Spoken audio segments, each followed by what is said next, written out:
Welcome to Bee's Travelogue Episode 6, my second week in Bangkok. I was coming back from Chiang Mai on Wednesday, and I was going to leave again for Phuket on Sunday, so I felt a little bit rushed. Tired from travel, I spent Wednesday afternoon in Chinatown near my Airbnb. I had this cold dessert while I was walking around. The next morning, I went shopping for a bigger backpack, which was very much needed. Then I took the bus to the main tourist area in Bangkok near the river.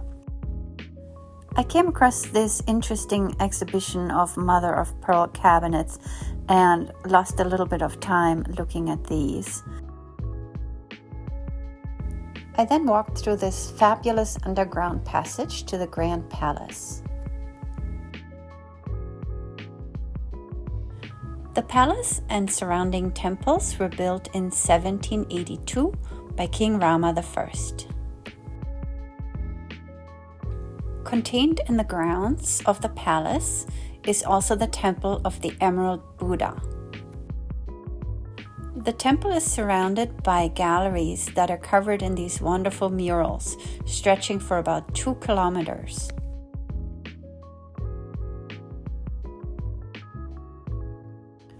Aside from the king, nobody is allowed to touch the Emerald Buddha, and nobody is allowed to take a picture or video.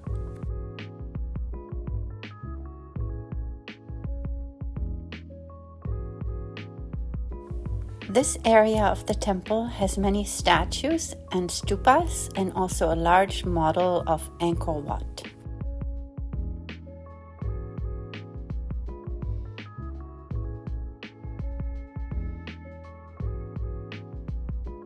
Once I had walked around the entire temple, I entered the actual palace area, which was relatively small in comparison.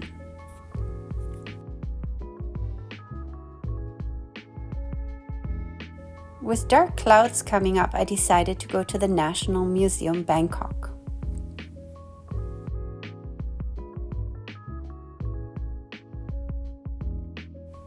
The museum consists of several buildings and contains a variety of different kinds of artifacts.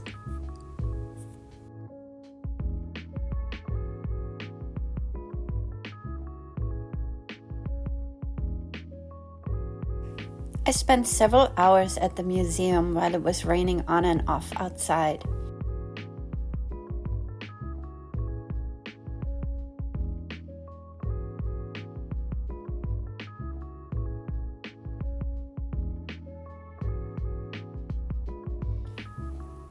From statues to containers, other religious objects, golden thrones, entire rooms with furniture, the museum had everything.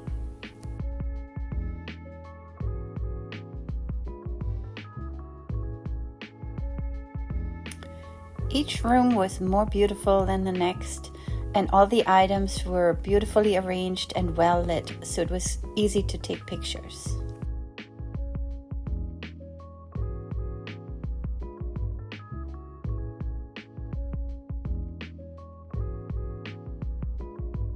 Once I left the museum, I stopped for a snack of street food and then went to the hop-on, hop-off pier and took the boat to Icon Siam.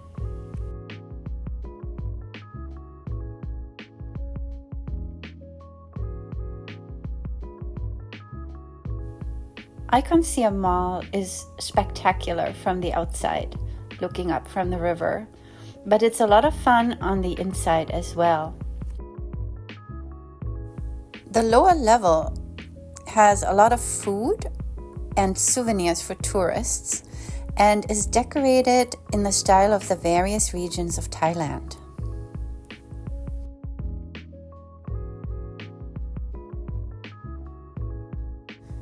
I took the escalators up to the higher levels, hoping to find a place to look out over the city, and I was lucky. Not only did I find this giant indoor water fountain, but I found the terrace on the 8th floor, I believe, overlooking the river.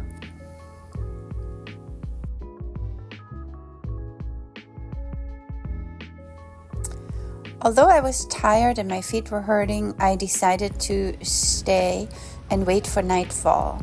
So I saw the change from daylight to blue hour to total darkness.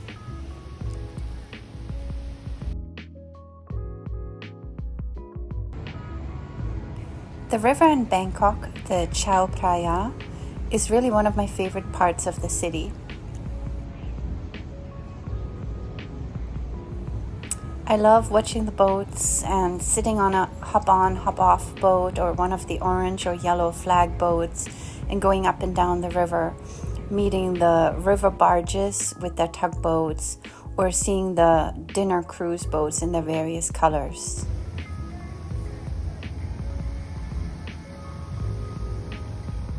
You can see the colorful fountain at Icon Siam from up here, but I didn't actually go to see it up close until just recently in 2025. So you'll have to wait for a video of that one for a while.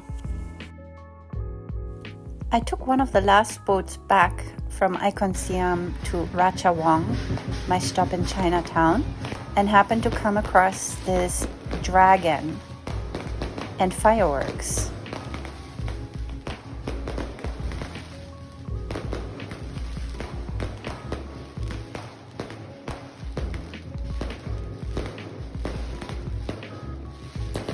My dinner was at the Chinatown night market at a very famous pork soup stall. On Friday, I started my day at Wat Pho, which is located right next to the presidential palace.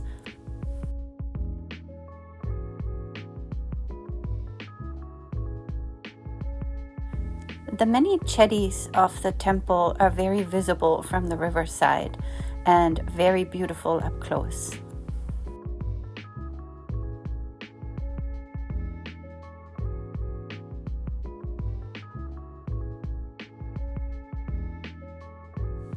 Wat Pho is one of the biggest and oldest temples in Bangkok and is very beautiful with flowers and many statues.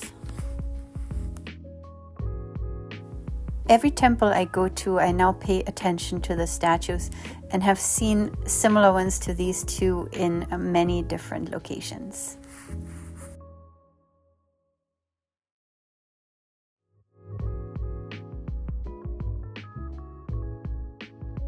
This one with a hat was a little bit more unusual.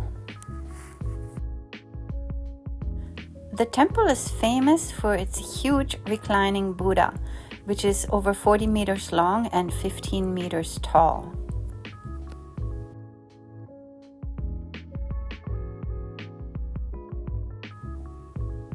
While visiting the palace the day before, I had gotten a free ticket for a Thai theater show, so I left the temple for lunch and headed to the Royal Theater. We were not allowed to take any videos or photos while watching the show, but I took the photo of the curtain and of the cast at the end, bowing. The dances were very beautiful and the finger movements were amazing. After the show, I took the MRT subway to Khlong to go to the market. The Khlong wet market is one of the most famous markets with fresh and cheap vegetable, meat, and other items. You can find live animals, banana leaves, and even rice in all sorts of sizes. Not finished yet, I took the MRT up north to the GMMTV Building, the television company that produces most of my favorite Thai television shows. From there, I walked south to Terminal 21 Mall and then finally took the MRT back to Chinatown for dinner and a quiet evening after a long day.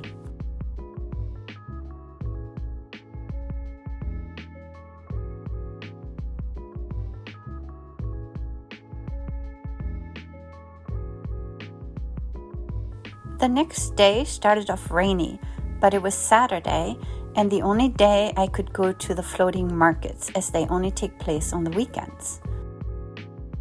At first I tried going by bus, but all my attempts misfired, so I gave up and just took a taxi, which wasn't too expensive even though the floating markets are pretty far west outside of Bangkok. The long-tail boat rides at the floating markets are only 100 baht per person, so I definitely recommend taking the boats here rather than in downtown Bangkok. The long-tail boats go tremendously fast and then stop to let the tourists buy bread to feed the fish.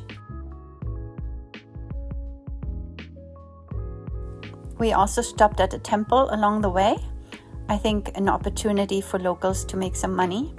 And again, it was possible to buy some snacks and fish food.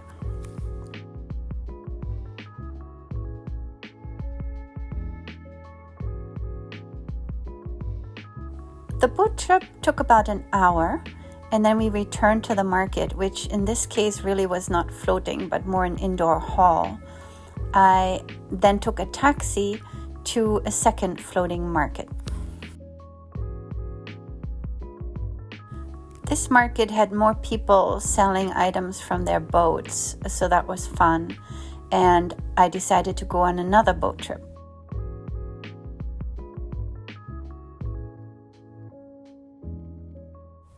I love being on the boats and seeing the houses go past, the side canals, watching monitor lizards, and then stopping at temples.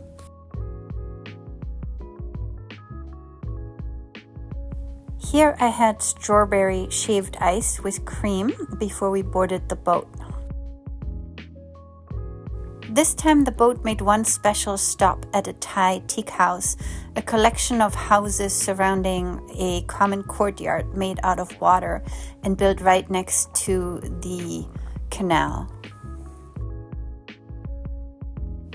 Once the boat dropped us back off at the floating market, I took a taxi back to Bangkok. My next stop was going to be the rooftop bar at Lebua at State Tower.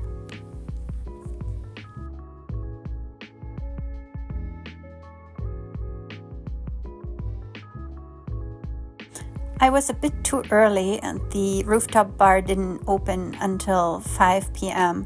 So I walked around the neighborhood. I saw a Hindu temple and also King Power Mahanakhon.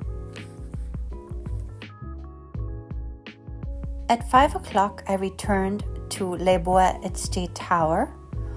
And once I reached the top, I had to purchase either champagne or wine or sit down for dinner.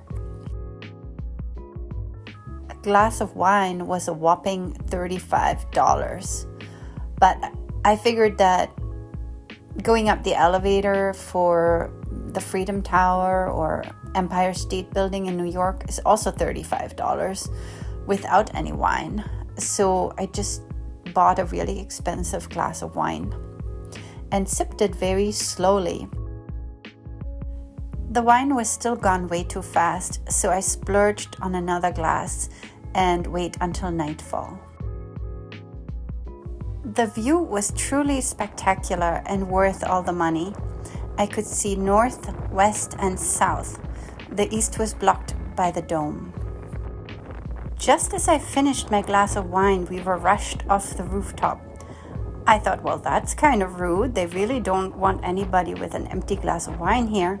But then I realized it was for a thunderstorm that was approaching. The next morning, I left very early for Phuket. I stayed at Patong Beach and had a full day trip to Phi Phi Islands. To follow my adventures, please join me for episodes 7 and 8. Thanks for watching.